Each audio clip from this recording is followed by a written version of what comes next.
Welcome to Beyond the Press Release, a production of AGORACOM, in which we take the time to speak with small pack executives about what's going on at their companies.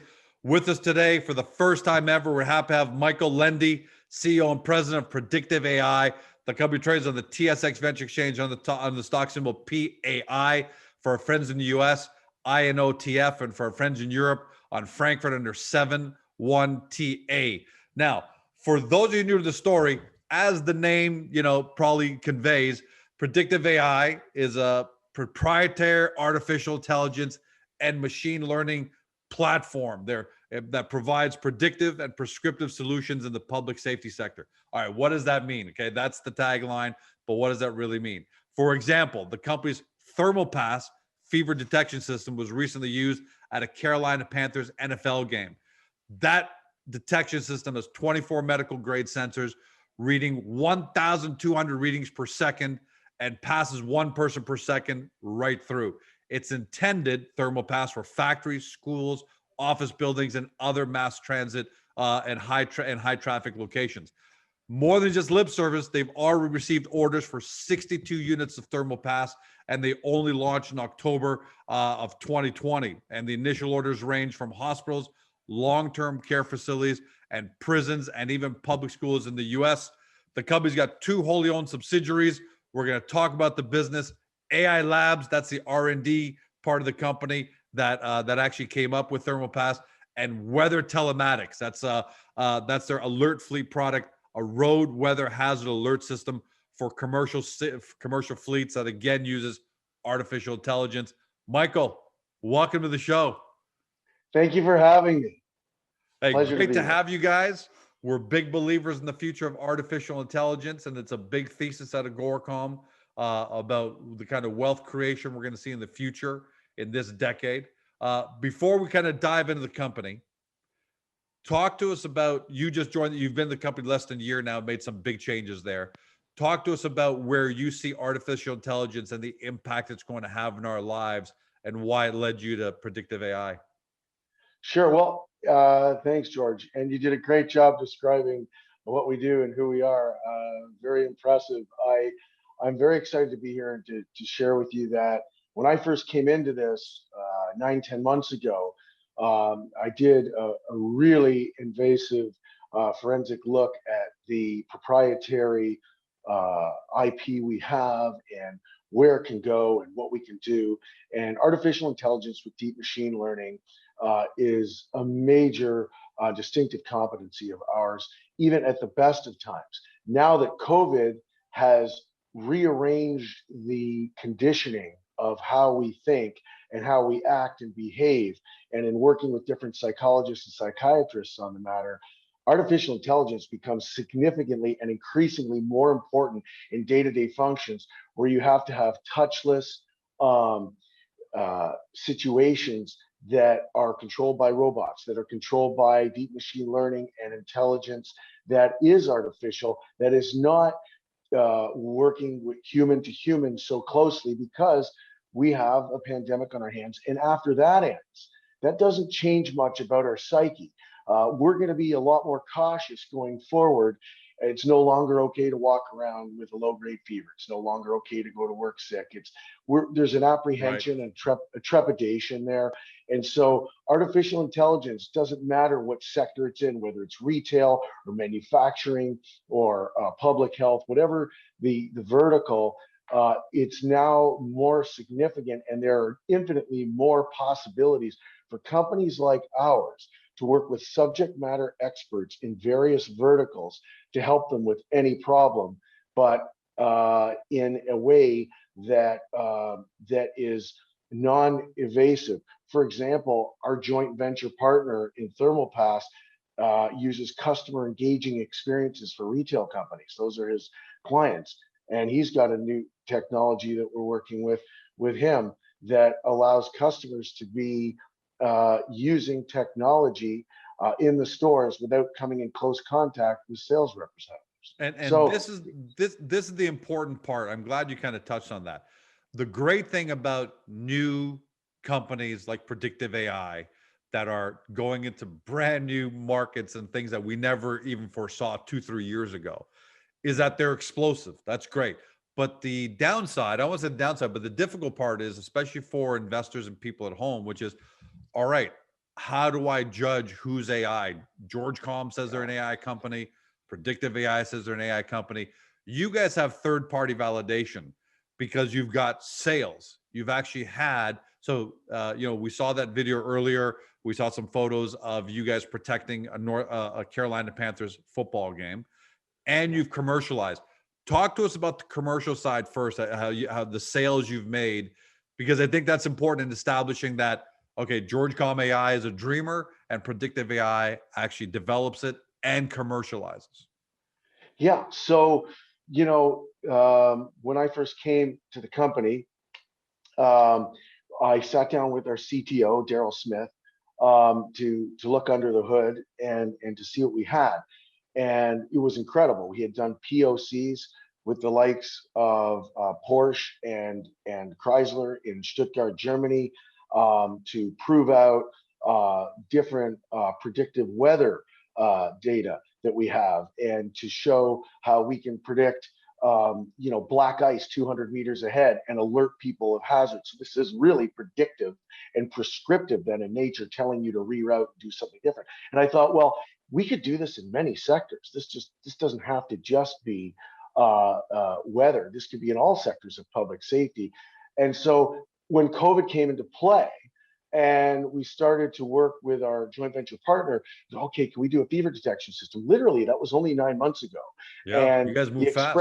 the expression of the drawing on the back of a paper napkin, that's what it was. We sat there and we went, okay, what could we come up with that's unobtrusive, that maintains people's anonymity, doesn't encroach on social distance protocols. We want to check off all the boxes and make people feel comfortable about this, like they don't even know that they're going through it, but it's effective and it mitigates the spread of contagions. So that's how it's going to be successful. And we went through several iterations over the first 7 months. And then we started working with a group down in California who had tremendously experienced engineers who have worked with the likes of NASA. And we really spared no time, resources on getting the best people involved here in Toronto as well, because we fabricate here in Canada and we're proud of that. And I can tell you that taking it to market, the next step was, a longer process than we thought, because and we had to ask investors to be patient because there was so much testing involved to get it to market, and then getting it to market and proving that people wanted it and needed it. So we went after the essential services, we went after hospitals, and we went after schools, and we went after manufacturing. And we actually, we toured the States. Our partner toured the States for a month and a half, and that's when we did the video with the NFL, and that's when we sold to schools in the States and healthcare systems there and hospitals there. And it was overwhelming in terms of the initial response. And then it was, okay, hold on. Now we've got to come up with a sales channel, a professional sales channel infrastructure. Okay, and that's exactly why I wanted to ask you. Like it's almost like you and I are in simpatico, because when you said we went after, so I guess that was strictly elbow grease. You guys nose the ground and you kind of pound it and ground it out there. But once you realize that you had something, that's always an important question to have for companies like yours, which is, what is the distribution model? Are you going to employ a direct sales force, or are you going to go through channel partners? Because it looks like on the thermal pass, you've teamed up with Commercial Solutions Corp, and they develop integrated point of sale technology. So is that going to be how? Because the market's massive, but that means it's also hard to get to because you can't get to everybody. What's the distribution model? Right. So this is the exciting part, and it's just starting to explode for us in a great way. We have signed on 6 sales channel partners in the States and Canada in the last 2 weeks. Wow. Because we've now figured out what we need to be. Like the announcement we had a couple of Tuesdays ago with TFG, and 5 million shares traded hands that day. It was a record for our company personally. And because they deal with the likes of big box companies like Walmart and Home Depot and Best Buy and all that. And they're going to introduce us into their channel partner network. We're not salespeople. We produce AI solutions for real world problems. So we now know there's no question that there's a demand. We now know across long-term care, hospitals, prisons, public spaces and retail, and office buildings and the likes and stadiums that people want what we have. So now we went back to, okay, what's the best way to set this up? And thankfully, we have an incredible chairman of our board, Jim Grimes, who is one of the senior guys at Cisco Technology, who helped build their entire sales infrastructure years ago. So we have an incredible mentorship there and an incredible guiding light there in our sales channels. And he has been incredibly instrumental in helping Jason and I. Jason's the CEO of Commercializing, our joint venture partner over at Commercializing. And we have been very successful in setting up American and Canadian sales channels over the last few weeks. And it's important to explain to investors that this is not like a short-term trying to get the stock up and this is a long-term real business. And the sales cycle, because there's a pandemic and because timing is the way it is, we have to take the approach of setting up the infrastructure properly, of experienced and knowledgeable sales channels. One sales channel, just one, that we signed up last week in the States, gives us 12 distributors throughout the States and over 40 different sales agents live on the phone every day. And that's a massive difference. Yeah. And these guys are experts in, all kinds of areas, casinos and cruise lines and all kinds of different and I like the fact that you said earlier, we are not a sales organization. We're an artificial intelligence and machine learning organization, and we're going to partner with channel partners to get our product out there. Now, I find that interesting that you said, on the one hand, you're right, sales cycles take long. You can't walk into, and I'm not going to use any names, so I use my placeholder. You're not going to walk into Georgecom box stores and they're on the first day going to say, well, thank God you guys showed up. Give us an order for 1,000 of these.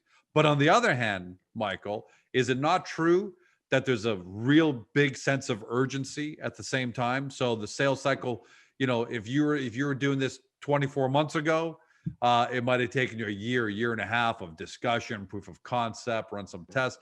But correct me if I'm wrong, is there a big sense of urgency, especially now that we know vaccines don't look like they're going to be the panacea that a lot of people were thinking over the last couple of months? And does that speed up the sales cycle? So it's a twofold answer.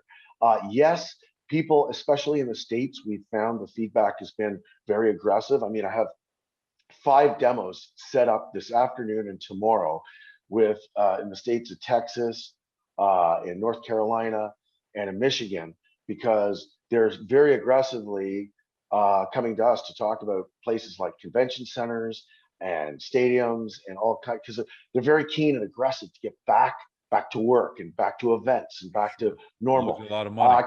Yeah, the feedback in Canada's moving a little bit slower, but that's okay.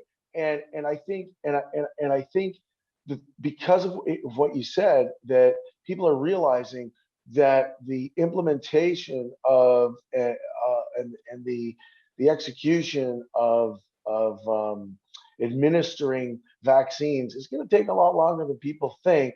They're realizing, oh, gee, we better have a plan for a bigger future in terms of how we're getting people back into the office and how we're getting people into public spaces and our factories and food processing plants where we've got people there every day. You want to mitigate the spread of contagions, and fever being the #1 symptom deemed by Health Canada. So what we're doing is we're working with, and I've said this many times, that after 9/11 for the last 20 years, there have been security measures in place because of that incident. And I predict that many years from now, because of COVID over the last year, it's almost been a year now that we've had this horrible pandemic. And because of it, I think that there will be health measures in place for many years to come because of it. Absolutely. Even when vaccines, fast forward, let's say, God willing, everybody's vaccinated by a certain point in the near future, even post-COVID, it's still going to be an environment where, like I said, working with mental health professionals as we have in focus groups, it's very obvious that, you know, a lot of people are going to People are be still going to want the apprehensive. security blanket. That's Plus, you know exactly what, right. Michael, what we've also heard, because, you know, we do our own digging, is that, you know, again, GeorgeCom, big real estate company, it's got buildings all over the place. They want to be prepared for the next one. They saw the economic devastation that happened here. And like you said, God willing, everyone gets vaccinated, everything works out. And by, you know, hopefully the summer or something like that, we can start getting back to normalcy. But that's not letting the guard down of your customer base, is it? Because No. what they're saying is, okay, this is under control and it almost destroyed us. There's no way we're just going to sit here open again and just hope it doesn't happen in a month from now, a year from now, a decade from now. So I'm hearing that all the kind of customers you're talking to are implementing a long-term strategy because they want to be way ahead of this next time. And unfortunately, there's going to be a next time. Yeah, and even hospitals in the States, even some that are not even private, have said, like, we're not going to make this mistake again of not being ready. We're going to have an open Yep. PO, if that's okay with you guys, and we're just going to order against that. We're just going to keep going because people realize that this can happen. It may not be called COVID. It may be called something else, or it may be the flu, or it may be whatever it is. But, you know, and we're not claiming to be the be all end all full end solution. Of course not. No, of course not. We're One big part of a element of it. solution. Yeah, we're part of a solution. And like the prisons that we're in Canada, the feedback's been tremendous for all the workers there and the people who come to work every day. They feel a lot more comfortable, and they feel a lot more confident, and, you know, it gives them a sense of safety and security, and they know it is a long-term play. Let's talk, let's switch gears. So, I mean, don't wrong. Sure. We could sit here and talk about thermal pass for 2 hours, right? But let's give everyone at home a little switch the gears a little bit, almost pardon the pun, because your weather telematics is the product is Alert Fleet. Yes. And like you said earlier, that predicts road conditions 200 meters ahead, hydroplaning, black ice, dangerous conditions. Let's talk a little bit about that side. I'm assuming that one doesn't have the same sense of urgency, yet your customers or potential customers are going to want that technology, as will insurance companies and everybody in that ecosystem. Where are you at with Alert Fleet right now, and how are you guys commercializing that side? Right. So we have two separate teams so that no focus is lost on either project. And as you mentioned, Weather Telematics is a separate subsidiary under PAI. And so the first thing I did when I came to the company was learn about how we had over 100 million miles and 10 years of proprietary data. And most of our competitors in this space have used open source data. We have our own. I alluded to the POCs we did with big OEMs in Germany before. By the way, POCs for everyone at home is proof of concept. Just so the people say, what's a POC? Just want to make sure people knew that. Yeah, and thank you. And those proofs of concept for our technology were done a couple of years ago. We've had this technology for 8 years, but nobody's monetized it. So when I came into the company, it's okay, we got to brand it. You can check out alertfleet.com. It's just launched recently, alertfleet.com. And what it is, we came up with an announcement months ago, but since then we've decided to keep adding features to it so that it's perfect. And now what we're doing is we're in negotiations and discussions with insurance companies, with large fleets, and with GPS companies and software companies that provide a suite of offerings to fleets all over the world, because especially North America is our focus. Because imagine you've got a fleet of 200 trucks and your driver's carrying precious cargo, and she or he driving is precious cargo themselves, and you wanted to arrive on time, and they get an alert saying hydroplaning 200 meters up ahead, or black ice 200 meters up ahead, switch lanes and pull over, or It's that reroute. detailed, like it'll actually give Oh you, like yeah. it won't just flash something so you slow down. It'll actually tell you pull over, slow, you know, it'll So actually the, tell you what to do. so that's the additive that that's why we've been taking our time going to the customers, because before it just said 200 meters ahead, and that was all you got was the alert. Now it's giving you a recommendation to switch lanes or slow down, or reroute. But imagine if that's going to save a life, cargo accidents. That's going to drive down. My friend owns a trucking company in the States, and he's paying close to $8,000 per truck per month in insurance. Wow. That's a lot of dough. His deductible is $23,000. And when I first brought it to his attention a few months ago, having our virtual beer together, he said, "Wow, if I could get my deductible down, and if I could get my out-of-pocket expenses down for smaller accidents, and if I could get my fuel down because of this, and keep the vehicle on the road more, and deliver on time, and my drivers are safe, my goodness, this is amazing. Mike, you got to speak to the insurance company." So now we're talking to some of the biggest brokers in the States and Canada, and getting them to present us and introduce us to the insurance companies they work with. So it's because it'd be a great incentive, right? Because then the insurance companies don't have to So write such big that checks. sounds like it'd be a longer sales cycle. Yeah, Right, Michael? Yeah. it will be, but it's an easier pitch, because $10 per vehicle per month, it's not such a hard sell if you're a manager of a fleet and you're looking for solutions. Sure. So it isn't easy. So that kind of mitigates and balances off the longer term. Yeah, the insurance will be a bit of a longer term play, but getting them into fleets right now and appealing to them, those are two markets. There's also a whole other area that is the AI. You asked at the very beginning about the potential for AI. There's such a huge future here with predictive AI. We've spoken to the largest farming insurance company for farms out in Saskatchewan, and in the middle provinces of Canada, and something we as Ontarians probably don't know a ton about, but there's serious crop damage due to hail. We are able to predict, not only predict when hail's coming, but we can also tell how much percentage of the crop was actually destroyed by hail versus what someone might be claiming is destroyed by hail. So we're able to help the insurance companies, we're able to help the farmers, we're able to, and this insurance company in particular was very excited about this. Now, that's something, Now, these are devil's advocate there, because I want to make sure. sure people also know that we're challenging on some of these things as well. Isn't that a space though that's highly competitive? Aren't there a lot of those kind of companies around that, I mean, we see it all. I don't want to say we see it on TV on the Weather Channel, because I know you guys go deeper than that. But I've heard of hedge funds, massive hedge funds in Bermuda that strictly make investments based on weather patterns and what it'll do to crops and different things like that. So can you differentiate, in that vertical, Yes. for example, Michael? Yes.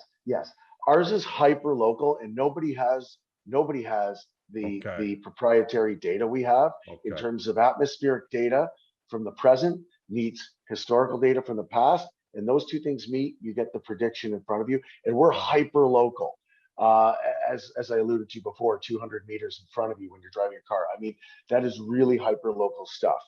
It's Wow. coming up and it's right in front of your face, and it's exact. We have something called ground truth, and ground truth is based on our sensors and our sensor technology, which is, we consider ourselves leaders in sensor technology. And we started, as you alluded to, we opened up a company called AI Labs, which is our R&D division, so we could focus on new, innovative Verticals. products and verticals for needs that are out there. What's another, and then we'll end it there, but because like I said, AI, we could talk about for 3 hours for a long time, right? Yeah. That's the great. But what I love about the fact is that thermal pass is already being commercialized, and Yes. it's got channel partners. So you've got, that's what the big takeaway here is that you've already got a product that's commercialized, up and running, channel Right. partners. So that's great, which buys you the time to then enter other verticals. Because Right. But so what's another but vertical that you guys, for example, that you're potentially interested in? so I mean, in terms of innovation for safety, Right. there's some other things we're working on, but as you know, because we're a public company, there's certain things like I can't say just yet, uh, with pending announcements and such. Of course. But there are other artificial intelligence, deep machine learning based solutions that we're coming up for. We're getting calls literally every week and sometimes daily from companies who are trying to pivot and figure out, from subject matter experts in retail and in events and in different verticals, who are trying to get their companies back on track. And they're looking to us because they saw ThermalPass. They're looking to us for solutions in other areas. Everything from their operations.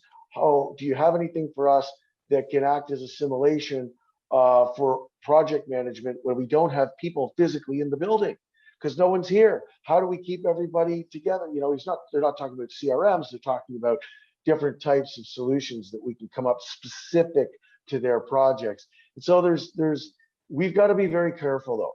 Our focus right now is focused on ThermalPass and its sales channels. And I ask this of investors because I know people want things to happen right away, but given that we've Do. now, Most are yeah, reasonable, but some do. but you know what? I just want to say, as someone who's been in sales for 30 years and had a lot of success in it, I can building private companies for sales and have tremendous success in it. I can tell you with I remain bullish on ThermalPass, and the reason is I believe that with the infrastructure we've set up with our sales channels in medical and in education and in manufacturing and in retail and in entertainment, I believe that in the months to come, this is going to be a very successful sales period, and consequently, we're going to be announcing those things, and I think that's going to make everybody pretty happy. Yeah, let's remember the channel partners don't sign up with a partner like you just for the hell of it, right? I mean, these are serious organizations. They have their own goals that they've got to meet. They don't have time to waste. They want to optimize which products and technologies they push through their channels, right? That Yeah. they're not there to do you a favor. They're not there to throw something on the wall and see if it sticks.